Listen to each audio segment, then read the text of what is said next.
3। अस्सलाम वालेकुम, welcome back to ज़िंदगी के मुद्दे। आज हम बात करेंगे study and life in Canada पे। बहुत ही एक पॉपुलर स्टडी डेस्टिनेशन है और आज हमारे मेहमान हैं साद रहमान। साद भाई मेरे लिए कॉलेज में एक इंस्पिरेशन थे और जिसे कहते हैं ना प्रॉपर हरफन मौला बंदा, ये वो हस्ती थी। ठीक है, आप किसी भी फील्ड की बात कर लें, एकेडमिक्स की, स्पोर्ट्स की, एथलेटिक्स ग्राउंड की, ठीक है, स्विमिंग की, फुटबॉल की, तो ये सब में एक्सेल करेंगे। लेकिन हमारा जो ज़ाती तल्लक ज़्यादा रहा है वो फुटबॉल के फील्ड में रहा है।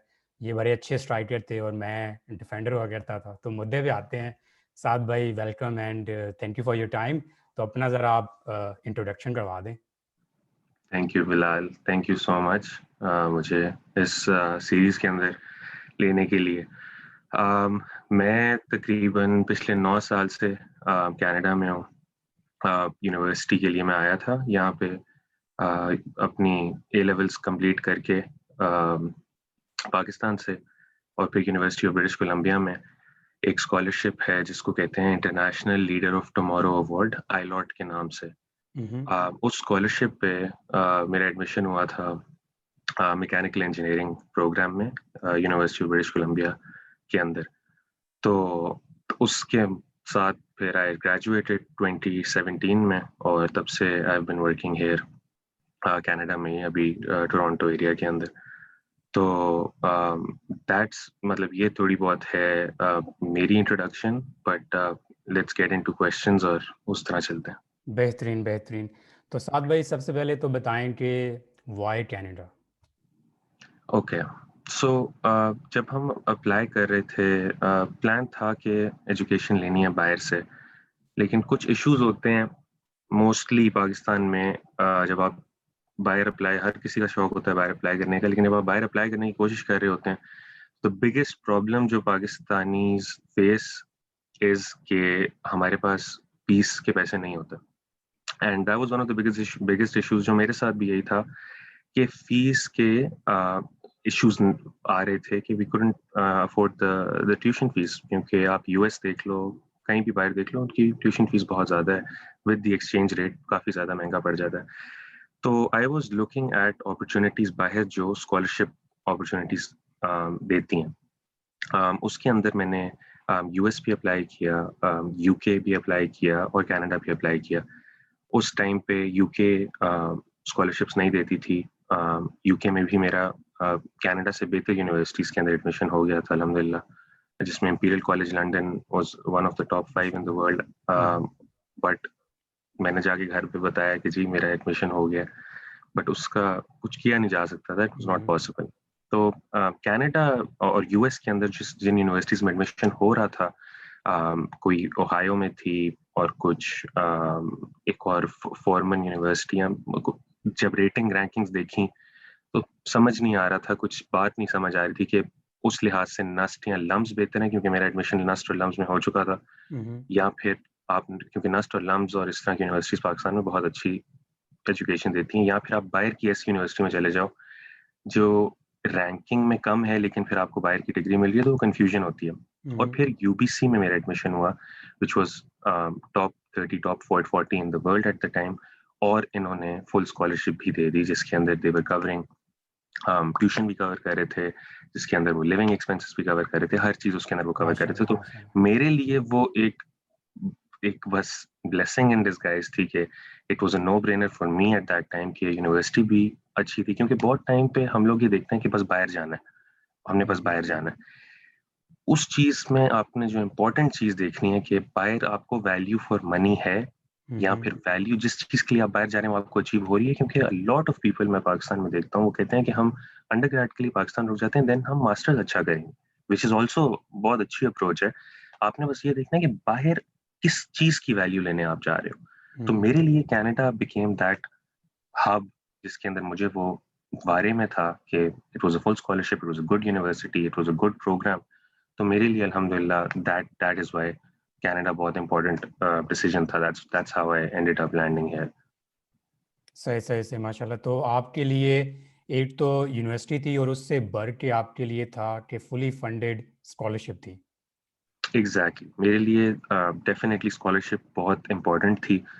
because like I said, tuition fees $40,000 to $50,000 a year.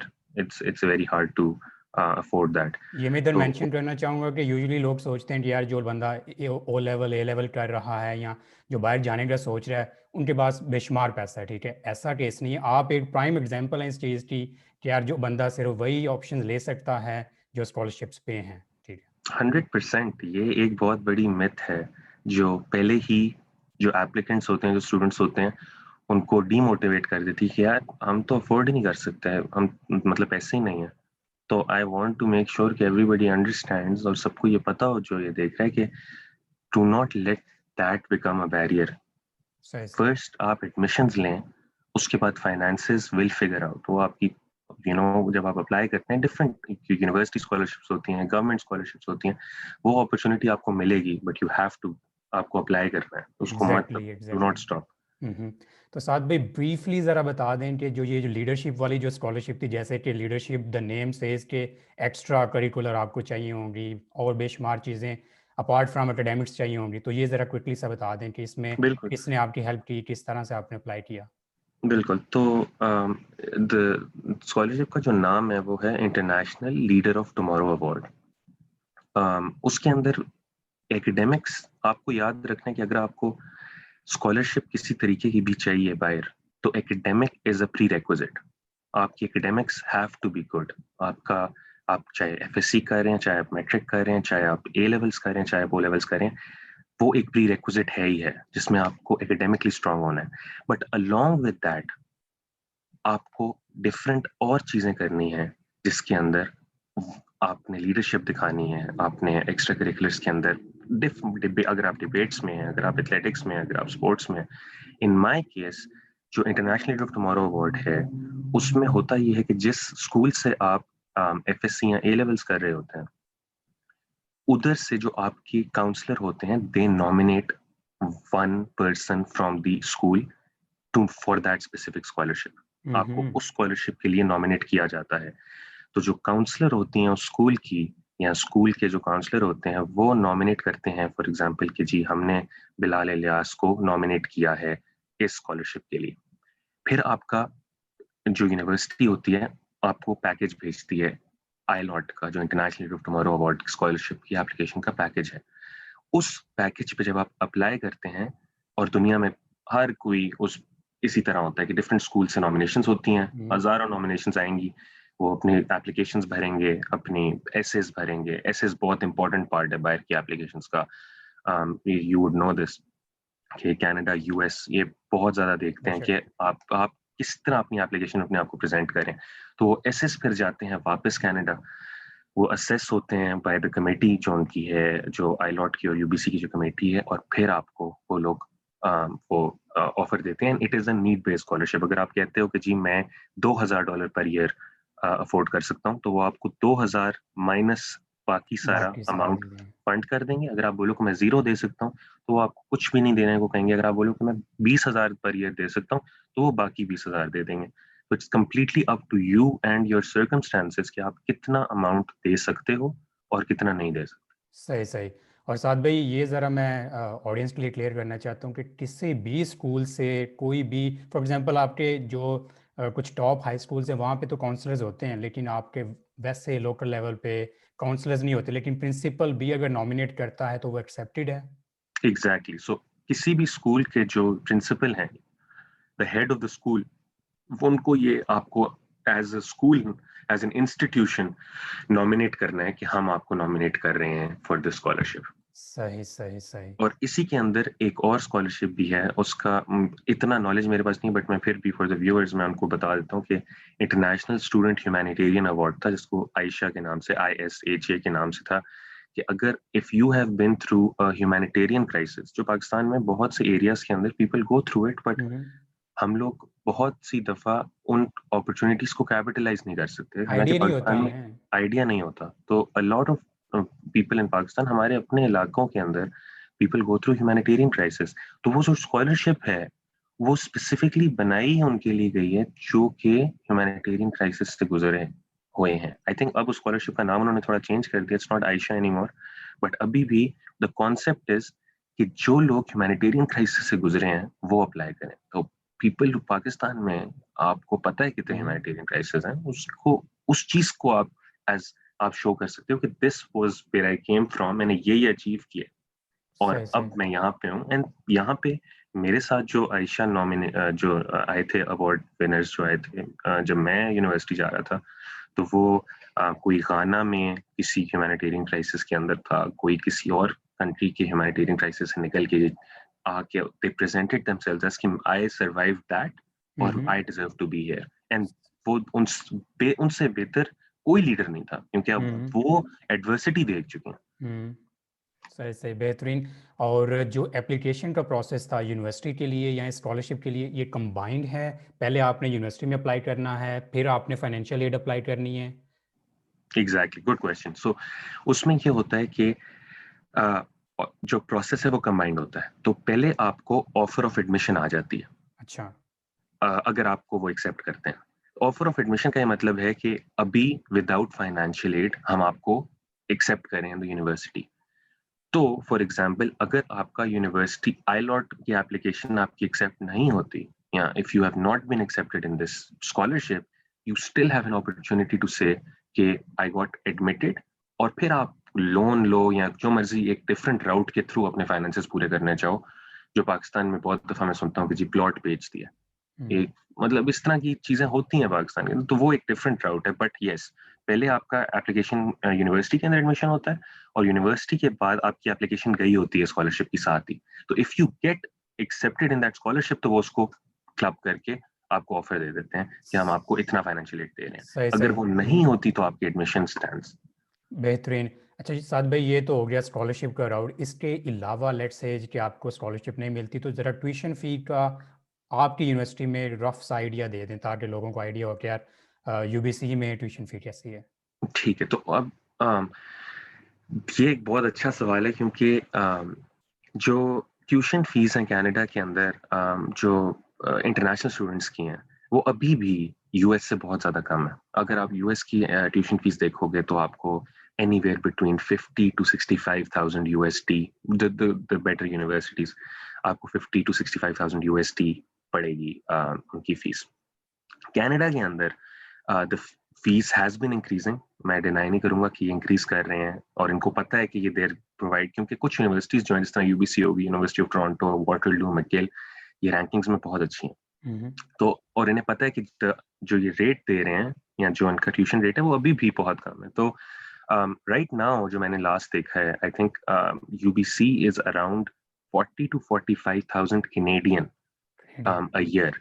तो आई थिंक मुझे एग्जैक्ट नहीं पता यूएसडी में कितना बढ़ेगा, but 1 USD is equal to about 1.25 Canadian. तो वो काफ़ी कम सारे हो हो जाएगा, जाएंगे। और एग्जैक्टली तो काफी यूएसडी में और कम हो जाएगा। हम्म, तो यूएसडी में अभी भी अगर आप कंपेयर करते हो फीस, यूके को मैं कंपेयर नहीं करूंगा क्योंकि यूके का अंडर ग्रेड 3 साल का है, तो फिर वो हम्म, 1 साल आपका वैसे बच जाता है। बट यूएस के अगर हम कंपैरिजन करें तो 40 to 45 मैगिल थोड़ा सा सस्ता है, I think 25 to 30 Canadian thousand Canadian per year.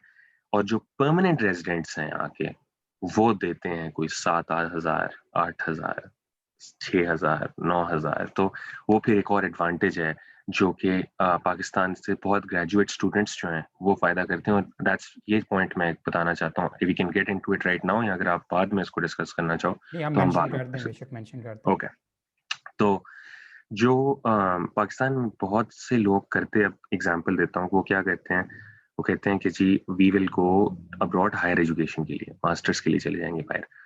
तो यहाँ पे कनाडा में बहुत से मेरे दोस्त भी हैं, और लोग ये करते हैं कि वो पाकिस्तान से या इंडिया से या एक्सेट्रा एक्सेट्रा अपना बैचलर्स कंप्लीट करेंगे। वो 3, 3, 3, 4 साल का जॉब एक्सपीरियंस लेके, जो कनाडा का इमिग्रेशन प्रोसेस है इस वक्त आई थिंक दुनिया में और कोई मुल्क नहीं है जो इतनी ज्यादा इनटेक चाहता है लोगों की कि यार प्लीज बस आओ, हमें बंदों की जरूरत है। हम्म, तो वो करते क्या है, वो अपना 3-4 साल का एक्सपीरियंस पूरा करके अंडरग्रेड का वो पीआर के लिए अप्लाई कर देते हैं। इस वक्त कनाडा की जो पीआर का एप्लीकेशन है, it's anywhere between 6 to 12 months के अंदर आपकी पीआर आ जाती है। अगर आपके पास मास्टर्स है तो और भी अच्छी बात है, बट उसके डिफरेंट तरीके हैं। अगर आपके पॉइंट्स पूरे हो जाते हैं तो वो इधर आते हैं एज लोकल स्टूडेंट्स। सही सही। साथ में वो पीयर फिर पे मैं चाहूंगा कि सेकंड वीडियो के इस वीडियो के सेकंड ठीक पार्ट है, में आए। इसीलिए यही अभी मैं समझा हाँ कहना हाँ, चाहता अभी था। आप जरा एग्जैक्टली। काइंडली बता दें कि यार उधर पहुंच के भी कोई ऐसी स्कॉलरशिप्स हैं जो बंदा अवेल कर सकता है। फॉर एग्जांपल मैंने कहा कि यार मैं चला जाता हूँ, मैं कुछ पार्ट टाइम जॉब कर लूंगा, ठीक है, या कोई और स्कॉलरशिप जो वहां जाके परफॉर्मेंस बेस पे या कुछ ऐसा मामला, जरा इसे क्विकली बता दें जरा। फॉर श्योर, तो यहाँ पे हैं उस तरह की स्कॉलरशिप्स फिलहाल, लेकिन मेरी रिकमेंडेशन यही, वो एक तो स्कॉलरशिप्स बहुत हाईली कंपेटिटिव है, दूसरी वेरी लिमिटेड इन नंबर है कि वो आपको पहले साल पे अगर आपने चौका मारा है या जीपीए आपका बहुत अच्छा आया है तो वो शायद आपको कहें कि हम आपको $4,000 का एक अवार्ड दे देते हैं। अच्छा अच्छा। वो जो यूएस जिस तरह बड़े चंक्स देता है ना पहुंचने के बाद, यूरोप शायद देता हो, वो कनाडा बहुत कम है उस तरह का हिसाब। Like it's not as much as you would think. जो देते हैं वो शुरू में कंप्लीट पूरा दे देते हैं, या फिर आपको 3,000, 15, 10,000 एक साल के लिए दे देंगे, एक सेमेस्टर के लिए दे देंगे, बट वो आपको 4 साल की अंडर ग्रेड डिग्री में एक टाइम के बाद आके वो खत्म हो मैं जाएगा। समझ रहा हूँ। मैं समझ रहा हूँ। तो अच्छा, तो स्कॉलरशिप्स वाला आपका मामला हो चुका है। सिर्फ एक बहुत इंपॉर्टेंट पॉइंट है कि जो आपको स्कॉलरशिप स्टार्ट में मिली है उसके साथ में कोई रिक्वायरमेंट भी अटैच्ड होती है कि आपने इतना CGPA मेंटेन करना है। ज़ाहिर है, हमारे एटलीस्ट यूरोप में ऐसा होता है कि यार आप अच्छे स्टूडेंट रहोगे through out the academic career आपका जो 4 साल का है। बिल्कुल, तो यहाँ पे इसमें भी एग्जैक्टली जो आपने बोला है एग्जैक्टली यही था कि यहाँ पे परसेंटेज, यूबीसी परसेंटेज सिस्टम पे चलता है। तो यहाँ पे 75% एंड अबव आपने मेंटेन करना है at the end of each cumulative year. तो फर्स्ट ईयर के एंड पे, सेकंड ईयर के एंड पे, थर्ड ईयर के एंड पे, फोर्थ ईयर के एंड पे you have to maintain a cumulative of 75% and above every year to maintain the scholarship for the next year. तो that is what the requirement is. बाकी अगर आप किसी problem के अंदर या किसी लड़ाई झगड़ा और इस तरह की चीज में चले जाते हैं तो दैट इज एन ऑटोमेटिक, जिस तरह होता है कि यू हाँ, आर सारी दुनिया में सिर्फ जैसा है। स्कॉलरशिप नहीं बल्कि आप हाँ, यूनिवर्सिटी से यूनिवर्सिटी भी। से ही आप निकल जाते हैं। Exactly exactly. सही सही सही। तो ये था इस study and life in Canada का फर्स्ट पार्ट। साद भाई ने माशाल्लाह एक बड़ा कम्प्रीहेंसिवली ओवरव्यू आपको दे दिया है कि कनाडा में भी फुली फंडेड बैचलर्स के लिए स्कॉलरशिप्स अवेलेबल हैं, उन्हें किस तरह से अवेल किया जा सकता है, एप्लीकेशन प्रोसेस क्या है। और अभी वीडियो के फिर इसके सेकंड पार्ट में हम लोग कवर करेंगे कि एजुकेशन सिस्टम कनाडा में कैसा है, स्टूडेंट लाइफ कैसी है ऑन कैंपस ऑफ कैंपस, और फिर पार्ट टाइम जॉब्स की क्या अपॉर्चुनिटीज़ हैं, टेक्निकल नॉन टेक्निकल। तो स्टे ट्यून्ड। ज़िंदगी के मज़ीद मुद्दों को देखने के लिए और समझने के लिए देखते रहें ज़िंदगी के मुद्दे।